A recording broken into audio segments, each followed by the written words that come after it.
Noored hakkasid Jõhvi keskväljakul kogunema eile õhtul kella 9 paiku. Veel enne 10 õhtul oli olukorda rahulik. Noored seisid vastamisi politseinikega, kuid akende lõhkumist märgata polnud. Pärast 10 aga jõuk aktiviseerus, hakati lõhkuma liiklusmärke ja segama liiklust viaduktil. Kannatada sai paar autot. Samuti lõhuti kesklinna kaubanduskeskuste ja ühispanga kontori aknaid. Noored loopisid süütevedelikuga ka kindral Aleksander Tõnissoni mälestussammast, mis seisab keskväljaku kõrval. Veidi pärast kella 11:30 sai politsei olulist täiendust, kui kohale saabus kilpide, kiivrite ja kumminuiadega varustatud abipolitseinike rühma.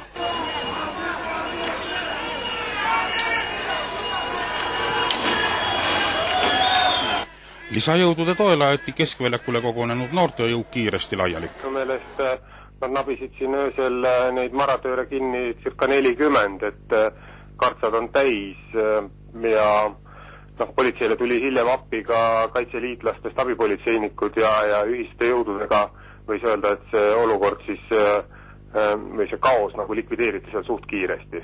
Öösel kell 1 kogunes ka Jõhvi vallavolikogu. Tänasest keelatakse vallas alkoholimüük. Ja nüüd me kiirendasime seda alkoholimüügi keeldu, see on siis tänasest päevast läheb täiskeeld peale ja samuti siis otsustasime, millised objektid lähevad siis nagu valve alla nüüd lähematel päevadel või nüüd ütleme, et järgnevateks päevadeks siis. Jõhvi keskväljaku kõrval asuvale kaubanduskeskusele Tsentraal tekitati kahju vähemalt 300 000 krooni eest. Omavalitsusele liiklusmärkide lõhkumisega vähemalt 100 000 krooni eest. Kahjustuste kogusumma pole veel teada. Vallavanema sõnul tulid laamendajad naaberasumitest. Sellele viitab ka väga tihe autoliiklus pärast möllajate laiali ajamist.